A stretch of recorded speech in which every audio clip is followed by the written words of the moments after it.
बिस्मिल्लाहिर्रहमानिर्रहीम। अस्सलाम वालेकुम नाज़रीन, आप यूट्यूब चैनल देख रहे हैं। मैं इमरान खान हूँ। एक मरतबा फिर कल मंगल का दिन है और मंगल के दिन इमरान खान साहब से उनकी फैमिली की मुलाकात का दिन होता है। तो फैमिली दोबारा जाएगी मुलाकात करने के लिए।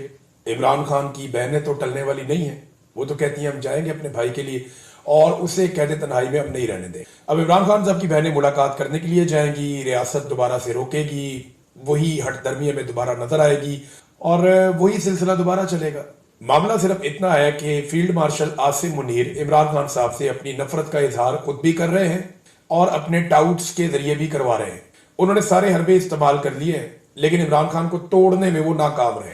अब एक आदमी जिसे आप तोड़ नहीं सके, अब उसको तनहा कर रहे हैं ताकि उसका पैगाम बाहर ना आए, यानी उसके पैगाम को बदल नहीं सके, उसकी सोच को शिकस्त नहीं दे सके, तो अब उसकी जो आवाज है उसी को कुचल दो, उसकी आवाज बाहर आए ही ना।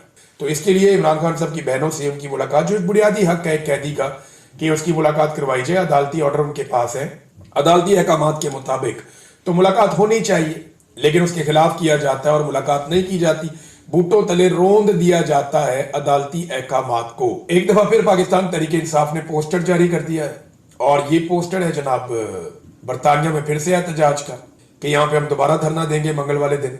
पिछले मंगल को जब धरना दिया गया तो शहजाद अकबर ने लीड किया था लंदन में और अगले दिन शहजाद अकबर के ऊपर हमला कर दिया गया उनके घर में, लेकिन शहजाद अकबर हिम्मत के साथ खड़े रहे। अभी उनको सिक्योरिटी पुलिस ने प्रोवाइड की हुई है और कुछ चीजें जो है उनकी इन्वेस्टिगेशन हो रही है। उम्मीद है कि जो हमलावर है वो पकड़े जाएं और उनके खिलाफ कोई कानूनी कार्रवाई हो। लेकिन सवाल ये पैदा होता है कि क्या इससे खौफ फैला? तो जवाब यह है कि नहीं फैला। शहजाद अकबर ने वो पोस्टर अब जो है वो शेयर किया कि जनाब पहुंचे दोबारा सारे धरना देने के लिए, इमरान खान साहब को कहते तन्हाई में डाला हुआ है, उसके लिए सब लोग मिलकर आवाज उठाए। तो इससे तो फर्क नहीं पड़ता ना, मार कुटाई से, बंदे गिरफ्तार करने से, जबरी गुमशुदगियों से क्या कभी कोई तहरीक रुकी है? बलोचिस्तान में जितना जुल्म और जबर पाकिस्तान के जर्नैलों ने किया, जैसे उनके वसाइल को लूटा है, जैसे उनके बच्चों को जबरी तौर पर लापता किया है, उसके बाद तो बलूचिस्तान में आवाज उठाने वाला एक बंदा भी बाकी नहीं बचना चाहिए था। वहां बजाय आवाज उठाने वाले खत्म हो जाते, वहां मुसल्ला तहरीक शुरू हो गई। ये इन्होंने किया, नेकी की इन्होंने बलूचिस्तान के साथ। इसी तरह अगर आप चले जाएं खैबर पख्तूनख्वा में कबायली इलाकों में ड्रोन हमले किए, मार्टर हमले किए, बेशुमार ऑपरेशंस किए वहां पे, लेकिन क्योंकि पब्लिक की मर्जी के खिलाफ चीजें की, वहां के वसाइल चोरी किए तो लोग खिलाफ हो गए। तो इसी तरह से ये दबाने से, मार कुटाई से तहरीकें नहीं दबती होती। सुहेल अफरीदी वापस पहुंचे खैबर पख्तूनख्वा, उन्होंने जाके अपनी काबीना से बातचीत की और अपनी काबीना को उन्होंने बताया कि जो पंजाब हुकूमत का रवैया था वो इंतहाई अफसोसनाक था, वो बहुत तकलीफ दे था। हमारे गरीबानों पे हाथ डाला गया, हमारे साथ बदतमीजी की गई, मेरी काबीना के साथ बदतमीजी की गई, 700 से ज्यादा लोगों को गिरफ्तार किया गया, बार बार गिरफ्तारियां हुई, मेरे साथ जाने वालों को गिरफ्तार किया गया। तो उन्होंने लाइटें बंद कर दी गई, खाना खाने के लिए जहां जाना था वहां पे लाइटें बंद कर दी गई, हर तरफ पुलिस ने रुकावटें खड़ी की थी। तो ये सारी बातें सुहेल अफरीदी ने ना सिर्फ अपनी काबीना के सामने रखी, बल्कि मरियम नवाज को एक खत भी लिखा है।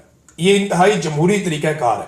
मरियम नवाज गो के एक जाली वजीर आला है फॉर्म 47 के ऊपर, लेकिन इसके बावजूद सुहेल अफरीदी ने रिकॉर्ड की दुरुस्तगी के लिए मरियम नवाज को खत लिखा ताकि तमाम चीजें कागजी कार्रवाई के जरिए से रिकॉर्ड के ऊपर मौजूद रहे कि एक वजीर आला को दूसरे वजीर आला ने जो सलूक किया गया उसके सूबे में, उसके हवाले से खत लिखा।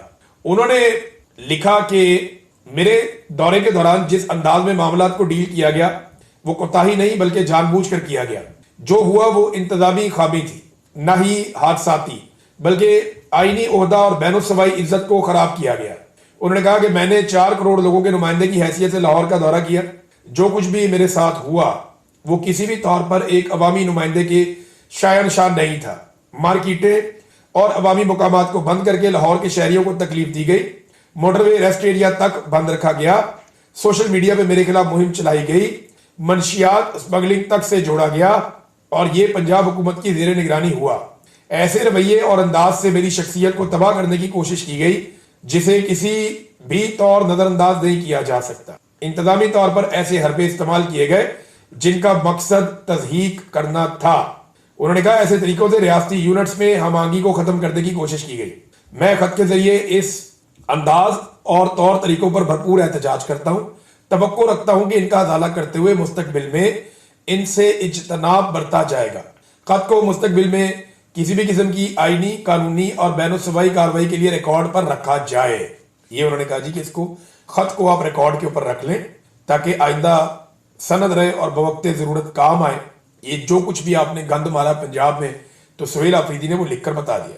नाज़रीन, मुज़ाकरात के हवाले से अपोजिशन की एक हिकमत अमली सामने आई है। अपोजिशन ने सबसे पहले तो ये सवाल उठाया कि अगर हुकूमत मुज़ाकरात करना चाहती है तो सबसे पहले हुकूमत ये शो करे कि उनके पास इख्तियार है, यानी हुकूमत को अपना इख्तियार साबित करना पड़ेगा कि हुकूमत के पास इख्तियार कितना है। मुलाकात भी इमरान खान से नहीं करवा पाते, जो कहते हैं वो कर नहीं पाते, तो इनके जब बस में नहीं है कुछ भी करना, तो फिर ये मुज़ाकरात कैसे कर सकते हैं? इनका मैंडेट कितना है, ये कितनी बात कर सकते हैं और कितनी बात पूरी कर सकते हैं? ये सवाल अपोजिशन अब उठा रही है हुकूमत से। हुकूमत के लिए इससे मुश्किलात बढ़ेगी। और इसमें एक और जो स्टेटमेंट है वो महमूद अचकज़ई साहब के हवाले से आया कि सारी पार्टियों, इदारों, जर्नैलों, जजों को सबको बिठा दो, हर कोई अपनी डोमेन में वापस चला जाए और वहां से आइन के मुताबिक पाकिस्तान आगे बढ़े। हम पाकिस्तान को मुश्किल से निकालना चाहते हैं। खान साहब से ना डरे, वो बड़ा आदमी है, वो किसी से इंतकाम नहीं लेगा।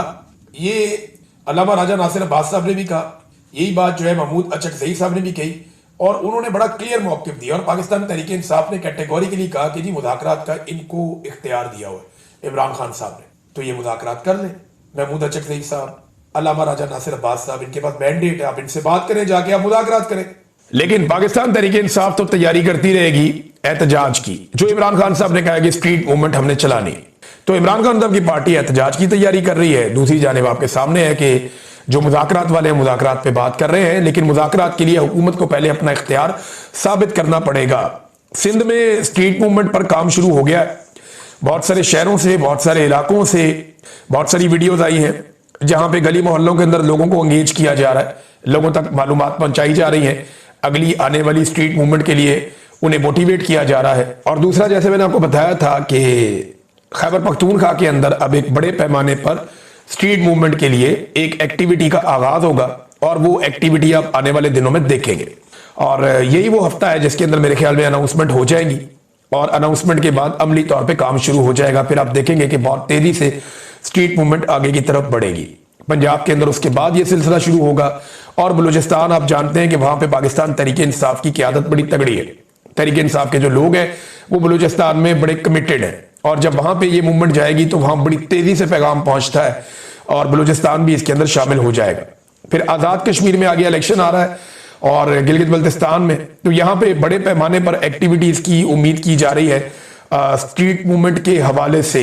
नाज़रीन, पाकिस्तान के ज़र मुबादला के ज़खायर के हवाले से एक खबर दोबारा पाकिस्तान की मीडिया की जीनत बनी है, और खबर वही कह रही है जो मैं आपको बड़े लंबे अरसे से बता रहा हूं कि पाकिस्तान के पास जितना भी पैसा पड़ा हुआ है उसमें ज्यादा पैसा दूसरे दोस्त ममालिक का है, पाकिस्तान का वो पैसा नहीं है। 16 अरब डॉलर के आसपास पैसे पाकिस्तान के ज़र मुबादला के ज़खायर में पड़े हुए हैं, पाकिस्तान के कौमी खजाने में। और इन 16 अरब डॉलर्स में से 12 अरब डॉलर से जायद रकम हमने दोस्त ममालिक की रखी हुई है, बाकी थोड़ी सी रकम पाकिस्तान की है। और रोल ओवर करने के चक्कर में पाकिस्तान अब कर क्या रहा है, पाकिस्तान अपने असासे दोस्त ममालिक को दे रहा है। अगर पाकिस्तान इसी तरह अपने असासे दोस्त ममालिक को देता रहा तो पाकिस्तान के साथ क्या होगा, ये मैं आपको आगे चल के बताता हूं। लेकिन पहले ये डाटा देखें। ये एक रिपोर्ट आई है, ये डॉन की रिपोर्ट है। रिपोर्ट के मुताबिक साल 2022 से अब तक कुल 25 गैर मुल्की कंपनियां पाकिस्तान से या तो अपना कारोबार मुकम्मल तौर पर लपेट कर या अपने शेयर्स बेचकर जा चुकी हैं, या अपने ऑपरेशन में बहुत हद तक कमी ला चुकी हैं। मौजूदा साल 2025 में अब तक 5 गैर मुल्की कंपनियां पाकिस्तान से जा चुकी हैं। पाकिस्तान से कारोबार लपेटने वाली गैर मुल्की कंपनियों का ताल्लुक energy, pharmaceutical, engineering, chemicals, transport, IT और टेली कम्युनिकेशन के सेक्टर से है। ये कंपनियां पाकिस्तान एक एक करके छोड़ती चली जा रही हैं। देखिए, अगर इसी तरह आप अपने जो कर्जे आपने लिए हुए हैं या जो पैसा आपने लेकर डिपॉजिट किया हुआ है अपने कौमी खजाने के अंदर, उनके बदले में अगर आप दोस्त ममालिक को असासे देंगे तो उसका नतीजा आपको पता क्या निकलेगा। गवादर के हवाले से मैं आपको एक चौंका देने वाली खबर देता हूं, और ये खबर अभी कैसर बंगाली साहब हैं, उन्होंने मंजर आम पर लेकर आए और सोशल मीडिया पे ये गर्दिश भी कर रही है। दावा यह है कि गवादर में पाकिस्तान का जो शेयर है, ये पूरे गवादर की मैं आपको बात कर रहा हूं, गवादर को पाकिस्तान की तरक्की का एक बहुत बड़ा पिलर कहा जाता है कि फ्यूचर में गवादर में एक बहुत बड़ी बंदरगाह बनेगी, उसके जरिए से पाकिस्तान बहुत तरक्की करेगा, पाकिस्तान में बहुत ज्यादा इंप्लॉयमेंट जनरेट होगी, गवादर के अंदर एक नया शहर बसेगा, एक बहुत बड़ा और जदीद शहर। जैसे शहर आपको मस्कत है, जैसे यूएई है, दुबई है, जैसे शारजा है, इस किस्म का एक बड़ा शहर जो है वो आबाद किया जाएगा गवादर में। लेकिन गवादर है किसका, ये उन्होंने बताया कि गवादर में पाकिस्तान का शेयर सिर्फ 9% है और चाइना का शेयर 91% है। 91% चाइना, 9% पाकिस्तान। और अगर चाइना ने किसी वक्त पाकिस्तान से पैसे मांगे तो थोड़े पैसों के एवज सारा का सारा गवादर चाइना का हो जाएगा। अगर ये सारा गवादर चाइना का हो जाता है, यही गारंटी पाकिस्तान की हुकूमत ने दी है ना, तो फिर आपको गवादर खाली करना पड़ जाएगा। बिल्कुल वैसे ही जैसे श्रीलंका में और बांग्लादेश में उन्होंने अपने पोर्ट और बड़ी अहम जगह जो है वो सारी की सारी चाइना को दे दी, इसी तरह आपको पूरा गवादर चाइना को देना पड़ेगा। फिर चाइना बन जाएगा गवादर का मालिक और आप हाथ मलते रह जाएंगे। ये पाकिस्तान के हुक्मरानों ने पाकिस्तान के साथ किया। ये पिछली 1.5 दहाई का सारा किस्सा है। 15-20 साल के अंदर ये पाकिस्तान के साथ खेल इन्होंने खेल दिया। अब गवादर के अंदर एक तहरीक चलती है, आपको याद होगा, हक दो तहरीक। ये जमाते इस्लामी चलाती है, वहां पे गवादर के शहरियों को लेकर सड़कों पे बैठ जाते हैं। मेरे एक सोर्स ने मुझे ये दावा किया कि ये जो हक दो तहरीक चलती है ना, इसके पीछे एजेंसियां हैं पाकिस्तान की, क्योंकि उन्हें यह लगता है कि अगर ये लोग यहां से ये इलाका छोड़कर चले गए तो फिर चाइना बड़े आराम से पूरे गवादर के ऊपर काबिज हो जाएगा और गवादर चाइना का हो जाएगा। तो एक प्रेशर टैक्टिक्स के तौर पे जमाते इस्लामी का बंदा हक दो तहरीक के हवाले से, ये मेरे दोस्त ने दावा किया, उन्होंने कहा जी कि हक दो तहरीक जो है वो एजेंसियों की चलाई हुई तहरीक है।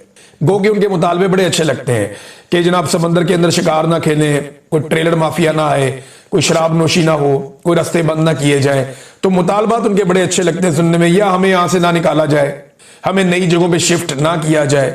तो 50,000 लोगों को वो साथ जोड़ा हुआ हक दो तहरीक चलती है और बड़ी कामयाब चलती है। वो कहते हैं जिसकी वजह एजेंसियां हैं, ताकि चाइना के ऊपर ये दबाव बना रहे कि ये गवादर खाली करके नहीं देना आपको। लेकिन अगर आप पैसे नहीं दे पाएंगे तो फिर आपको गवादर खाली करना पड़ेगा। एक अजीबोगरीब सूरत हाल जो है वो गवादर में बनी हुई है। और इस वक्त पाकिस्तान के अंदर पाकिस्तानियों की तवज्जो कितनी है, 1000 अरब के तरक्याती बजट पाकिस्तान के पास, हुकूमत के पास मौजूद था। ये डाटा मैं आपके सामने रख रहा हूं। 1000 अरब का तरक्याती बजट है, उसमें से सिर्फ 9% खर्च हुआ, यानी 1000 अरब में से सिर्फ 90 अरब खर्च हुआ और 910 अरब जो है वो खर्च नहीं हुआ। ये इन्होंने पाकिस्तान के साथ क्यों किया? देखिए, आधा साल गुजर गया, आधा साल बाकी है। आधे साल के अंदर 9% रकम खर्च की है और 91% रकम खर्च नहीं की। ये ऐसा इसलिए करते हैं कि ये पैसा बचा बचा के रखते हैं और बाद में इसको सियासी रिश्वत के तौर पे अराकीन असेंबली के अंदर ये इधर उधर बांटते हैं पार्लियामेंटेरियंस को और अपने अल्ले तल्लों में खर्च करते हैं। रोजाना की बुनियाद के ऊपर ये 6 अरब रुपए का कर्जा ले रहे हैं। वो पैसा किधर जा रहा है? जो 6 अरब रुपए का रोजाना ये कर्जा ले रहे हैं, 858 अरब का कर्जा इन्होंने 5 महीने में ले लिया, वो पैसा किधर जा रहा है? तरक्याती मंसूबे सारे के सारे रुके हुए हैं। सिर्फ 90 अरब के मंसूबे इन्होंने किए आधे साल में, जबकि कम से कम 500 अरब के मंसूबे होने चाहिए थे। अब तक इन्होंने अपनी रकम में से सिर्फ 9% खर्च किया। बाकी रकम को ये सियासी रिश्वत के तौर पे इस्तेमाल करेंगे या पैसे को बचा लेंगे और तरक्याती मंसूबे रोक लेंगे और इस पैसे को जमा करेंगे कौमी खजाने में और कहेंगे जी हमने कौमी खजाना बढ़ा दिया है। नाज़रीन, ये सब फ्रॉड है। अवाम की तरक्की के लिए ये हुकूमत कुछ नहीं कर रही और जब आप इकदाम नहीं करते तो फिर आपके साथ यही होता है। आप इंडिया की मिसाल ले लेना, ये आप मिसाल देखें इंडिया की। इंडिया में 24 घंटे के अंदर 50 अरब डॉलर की सरमायाकारी के मुआहदे हो गए। 50 अरब डॉलर, ये रिकॉर्ड लग गया। 24 घंटे के अंदर इंडिया ने दुनिया से 50 अरब डॉलर के सरमायाकारी के मुआहदे कर लिए और इंडिया की जो जीडीपी है वो इतनी तेजी से ग्रो कर रही है कि वो 8.2% तक जो इसकी ग्रोथ है जीडीपी की वो बढ़ने जा रही है। पाकिस्तान को इमरान खान साहब 2 साल तक लगातार 6% पर लाए थे और अब पाकिस्तान जो है वो उससे आधे पर भी नहीं है, बल्कि ये माइनस में ले गए थे। बेड़ा गर्क कर दिया पाकिस्तान की माशी ग्रोथ का। और इंडिया कहां पहुंच गया? 8.2% तक ये एक्सपेक्ट किया जा रहा है जिस तरीके से इंडिया में सरमायाकारी आ रही है। तो इंडिया के पास फील्ड मार्शल भी नहीं है, वो इतना आगे भी निकल गया। समझ नहीं आती कि वो कैसे तरक्की कर रहे हैं। नाज़रीन, एक और अफसोसनाक वाकया पेश है और ये वाकया हुआ कराची की अदालत में। कराची कोर्ट में पेश होने के लिए यूट्यूबर हैं, टिकटॉकर, एक इंटरटेनर है बड़े अच्छे, रजब भट्ट साहब है। लोग उनको पसंद करते हैं, कोई लोग नहीं पसंद करते। सबकी अपनी अपनी राय है ना, हो सकता है मुझे पसंद हो सकता है मुझे बिल्कुल ना पसंद हो, आपकी अपनी अपनी राय है। लेकिन देखें, वो एक पाकिस्तानी शहरी तो है ना, आप ये नहीं कर सकते। वो अदालत के अंदर गया और वकला के एक जत्थे ने उसके ऊपर अटैक कर दिया, उसको मारा कुटा के इसने एक वकील के ऊपर तनकीद की है क्या एक वकील के ऊपर तनकीद करने की इतनी बड़ी सजा कि वकील इकट्ठे होकर उसके ऊपर हाथापाई करें, उसके ऊपर हमलावर हो जाए? वो मियां अली अशफाक साहब थे वहां पे और कुछ लोग थे, उन्होंने बीच बचाव करवाया, उन्होंने बचाया, लेकिन उसको जख्मी कर दिया रजब भट्ट को। अब मामला यह है कि आप ऐसे तशद्दुद करेंगे तो आप पढ़े लिखे लोग लगेंगे।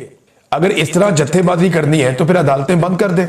यहां वकीलों को जबरी तौर पर लापता किया गया, बहुत सारे वकील हैं, मैं जानता हूं, उन्हें जबरी तौर पर गुमशुदा किया गया, उन्हें तशद्दुद का निशाना बनाया गया। यहां पे ईमान मजारी और उनके शोहर को एजेंसियां लगातार हरासा कर रही हैं, उनको लगातार दीवार के साथ लगाया हुआ। यहां पे जजों के बेडरूम्स के अंदर कैमरे लग गए। यहां जज लिख लिख कर दे रहे हैं कि जनाब हमें हमारा काम नहीं करने दिया जा रहा। यहां पे जजों को, उनकी फैमिलीज को हरासा किया जा रहा है। वकीलों पर मुकदमे दर्ज हो रहे हैं, वकील गिरफ्तार हो रहे हैं, तशद्दुद का सामना कर रहे हैं। इन मामला पे तो कभी वकीलों का कोई जत्था खड़ा नहीं हुआ। इन पे तो हमें आप लोग कहीं नजर नहीं आए कि आपने इतना सख्त रद्द-ए-अमल दिया हो। लेकिन एक शख्स ने एक वकील पे तनकीद कर दी और आप लोग मिलकर उसको मारना शुरू हो गए।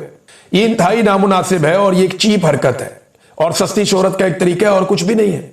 ये बड़ी ज्यादती है, सब इसकी मजम्मत कर रहे हैं। मेरी गुजारिश है हसीब जमाली साहब से, सदर हैं सिंध हाई कोर्ट बार के, और एक और बड़े अच्छे लॉयर हैं ये अमीर नवाज वराइट साहब, ये कराची बार के सदर हैं। इन दोनों से मेरी गुजारिश है कि इस मामले के ऊपर नोटिस दें और इन सिलसिलों को बंद करें। सिंध बार ने, सिंध के जो वकला है उन्होंने बड़ी इज्जत कमाई, जिस तरीके से वो फस्तायत और जुल्म के खिलाफ खड़े हुए, जिस तरीके से उन्होंने मजलूम जजों के हक में आवाज उठाई, इससे उन्हें बड़ी इज्जत मिली। लेकिन ये जो इस तरह की हरकतें हैं ना, इससे तकलीफ हो, इससे कोई वकला की इज्जत में इजाफा नहीं होगा। वकला को साबित करना पड़ेगा कि वो आइन और कानून के साथ है। अगर किसी शख्स ने गैर आईनी, गैर कानूनी बात की है या तौहीन की है तो आप उसके ऊपर मुकदमा करवा सकते हैं, उस पर अदालत में केस कर सकते हैं। आप तो वकील हैं, आप तो कुछ भी कर सकते हैं। लेकिन एक वकील पर तनकीद का, कितने वकीलों पर रोजाना तनकीद होती, बड़े बड़े वकीलों पर तनकीद होती, तो क्या हर एक को मारना शुरू कर देंगे, हर एक पे टॉर्चर करेंगे? तो तनकीद होती है, लेकिन बर्दाश्त करने की भी आदत डालनी चाहिए। लेकिन आप कानून के साथ चले ना, आप तो कानून वाले लोग हैं, आपने काला कोट पहना हुआ है। तो ये इंतहाई सख्त ज्यादती है, इस पे वकला तंजीमों को एक्शन लेना चाहिए और इस किस्म की हरकतें आइंदा के लिए बंद करवानी चाहिए, इनकी कोई गुंजाइश नहीं होनी चाहिए। नाज़रीन, सूडान में शदीद तरीन इंसानी बहरान पैदा हो गया। ये 1-2 दिन के अंदर 10,000 बंदे मजीद बेघर हो गए। लोगों को बेघर किया जा रहा है, मारा जा रहा है, कत्लेआम किया जा रहा है, लोगों को उनके इलाकों से जो है वो दरबदर किया जा रहा है, बेदखल किया जा रहा है, क्योंकि सूडान के वसाइल के ऊपर कुछ बड़ी ताकतों की नजर है। अब ये सूडानी जो है ये भी मुसलमान है, लेकिन इस पे पाकिस्तानी हुकूमत का कोई रद्द-ए-अमल या कोई मौकिफ अभी तक सामने नहीं आया। और वजह बज़ाहिर इसकी ये लगती है कि पाकिस्तान की एस्टेब्लिशमेंट का फायदा इस बात में है कि सूडान में जो कत्लेआम हो रहा है या जो जुल्म और बर्बरियत हो रही है उसके ऊपर पाकिस्तान की एस्टेब्लिशमेंट अपनी